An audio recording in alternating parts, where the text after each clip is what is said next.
Hi friends, কেমন আছো তোমরা সবাই? আশা করছি প্রত্যেকে ভালো রয়েছে আর আমরাও ভালো রয়েছি। তো আজকে তোমাদের সাথে একটা ভেজ বিরিয়ানির রেসিপি শেয়ার করব। এটা যদি তোমরা বাড়ির লোককে বানিয়ে খাওয়াও তাহলে গ্যারান্টি দিতে পারি যে চিকেন মাটন বিরিয়ানি কিন্তু ফেল করে যাবে, মানে সেটা তোমরা মিস করবে না যদি এরকমভাবে বানাও।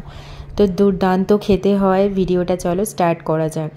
তো বিরিয়ানি মানেই তো আগে চিকেন বলো আর মাটন বলো যে মশলাটা আমরা কষিয়ে নিই, ঠিক সেইভাবেই আমি মশলা কষিয়ে নিয়েছি। আদা পেঁয়াজ রসুন সব কিছু কোনোটাই বাদ দিইনি।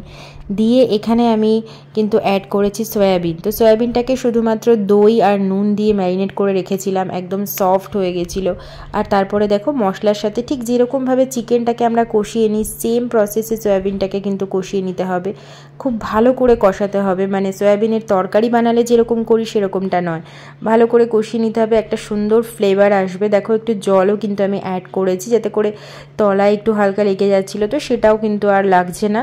এরপর সামান্য পরিমাণে একটু নুন অ্যাড করলাম, মনে হচ্ছিল নুনটা একটু কম কম লাগছিল। আমি নুনটা মানে একটু কমই দিই, তাতে করে বেশি হলে তো আর ঠিক করা যায় না, ওই জন্য কম দিই যাতে করে অ্যাডজাস্ট হয়ে যায় পরে অ্যাড করলে। দেখো খুব ভালো মতো কষানো হয়ে গেছিলো। এরপর আমি এখানে কেওড়া জল অ্যাড করছি, কেওড়া জল গোলাপ জল। এরপর সবজির মধ্যে রয়েছে গাজর ক্যাপসিকাম আর বিনস, এ কটা সবজিই দেওয়া যেতে পারে ভেজ বিরিয়ানিতে, তাহলেই ভালো লাগবে। এছাড়া কিন্তু পটল ঝিঙে ভেন্ডি এই সমস্ত সবজি দিয়ে কিন্তু বিরিয়ানি হবে না, এগুলোই দেবে, এটাই ভালো লাগবে। আর দেখো খুব ভালো করে কষিয়ে নিয়েছি সবজির সাথেও, সবজিগুলোকে আলাদা করে আমি ফ্রাই করে নিয়েছিলাম। তো তারপর আবার একটু জল দিয়ে কষিয়ে নিয়েছি। আর আলুগুলোকে কিন্তু আলাদা করে আগে ভেজে নিয়েছি নুন আর সামান্য হলুদ দিয়ে।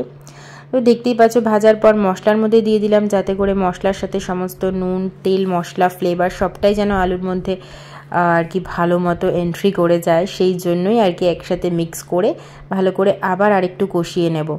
দিয়ে তারপরে যে ডিমগুলো, মানে ডিমটা আমি ভেজ বিরিয়ানিতে অ্যাড করছি, এটা তোমরা স্কিপ করতে পারো, তবে ডিমটা খেতে ভালোই লাগে। একদম সফট করে ডিমটাকে আমি কখনো ফ্রাই করি না, এইভাবেই দিয়ে দিই মশলার সাথে, আর একদম সুপার সফট হয়। তারপরে শেষে আমি অ্যাড করলাম বিরিয়ানির যে মশলা, যেটা আমার ঘরে বানানো প্রায় 11খানা ড্রাই স্পাইসেসের মিক্সচার দিয়ে বানানো হোমমেড বিরিয়ানি মশলা। যদি তোমরা জানতে চাও আমাকে অবশ্যই কমেন্টস করে জানাবে, শেয়ার করব তোমাদের সাথে।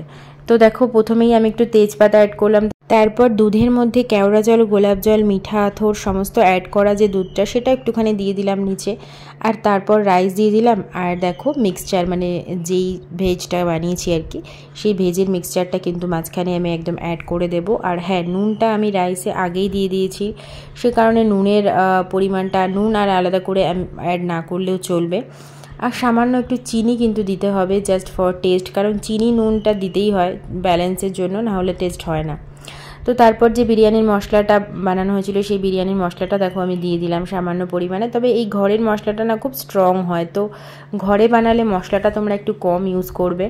আর দেখো উপর দিয়ে একদম বেরেস্তা অ্যাড করে দিলাম। আর বেরেস্তা তো জানোই তোমরা কীভাবে বানাতে হয়, বেরেস্তাটা দিলে ফ্লেভারটাও ভালো আসে, দেখতেও ভালো লাগে আর খেতে তো অবশ্যই ভালো লাগে। আর যেই দুধের মিক্সচারটা, যেটা কেওড়া জল গোলাপ জল মিঠা আতর, তারপর একটুখানি ফুড কালার দিয়েছি জাস্ট ফর কালার। এরপর বিরিয়ানিটাকে দমে বসিয়ে দাও ওই হাফ অ্যান আওয়ার্সের জন্য, কি তার থেকে একটু বেশি টাইম লাগতে পারে। তো বাস বসিয়ে দাও, হয়ে যাবে দম বিরিয়ানি, একদম ভেজ দম বিরিয়ানি। আর ডিমটা তোমরা তোমাদের চয়েস মতো অ্যাড করতেও পারো, না করলেও পারো।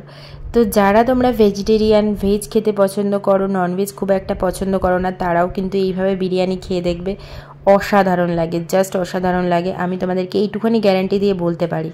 তো তোমরা যারা ভরসা পাচ্ছ না যে ভেজ বিরিয়ানি বানাবো এত খরচাপাতি করে, ভেজই বা কেন, তো আমি বলবো অবশ্যই একবার বানাও, মানে আমি তোমাদেরকে গ্যারান্টি দিতে পারি। যদি ভালো না হয় আমাকে কমেন্টস বক্সে এসে কমেন্টস করে জানাবে। তো দেখতেই পাচ্ছ দম বিরিয়ানি কিন্তু একদম রেডি হয়ে গেছে। আর আলুটাকে বার করে নিলাম, আলুটা এত সুপার সফট হয়েছে না, কি বলবো তোমাদেরকে। আর যখন বিরিয়ানিটা বাড়ছিলাম এত সুন্দর ফ্লেভার, এত সুন্দর গন্ধ আসছিল, তো মনে হচ্ছিল যেন এক থালা বিরিয়ানি জাস্ট, আর কিছু লাগবে না, এমনি খাওয়া হয়ে যাবে। আর এমনিও বিরিয়ানির সাথে যদি একটু রায়তা হয় তাহলে কিন্তু জাস্ট জমে যায় ব্যাপারটা। আর মা বাবা আজকে, মানে তারপর আমরা বেরিয়ে পড়বো সবাই, তো ভাবলাম যে মায়েদের, মানে মাকে বলেছিলাম যে তোমাকে ভেজ বিরিয়ানি বানিয়ে খাওয়াবো। মা তো এতদিন ধরে আমাদেরকে বানিয়ে খাইয়েছে, তো মার জন্য মানে আলাদা করে কিছু বানানো হয়নি, তো ভাবলাম ঠিক আছে আজকের দিনটা বানিয়ে নিই। আজকেই রাতে আমাদের ট্রেন আছে, বেরোনোর আছে। তো চলো তাহলে এই বিরিয়ানিটার সাথে আজকের এই ভিডিওটাকে শেষ করা যাক। আর যারা তোমরা নতুন দেখছো আমাদেরকে, চ্যানেলটাকে সাবস্ক্রাইব করে আমার পাশে থাকতে পারো। যদি ভালো লেগে থাকে ভিডিওটা, একটা লাইক করে যেতে ভুলে যেও না, কারণ তোমাদের একটা লাইক, একটা সাবস্ক্রিপশন কিন্তু অনেক বেশি মোটিভেট করে নেক্সট ভিডিওগুলো বানানোর জন্য। তো আশা রাখবো ভিডিওটা তোমাদের ভালো লেগেছে, আর অবশ্যই করে ফ্রেন্ডস ফ্যামিলির সাথে শেয়ার করতে পারো ভিডিওটা।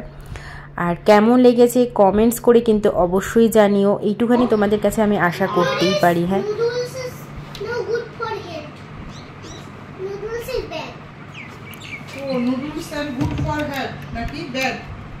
Noodles is not good for your health, is not.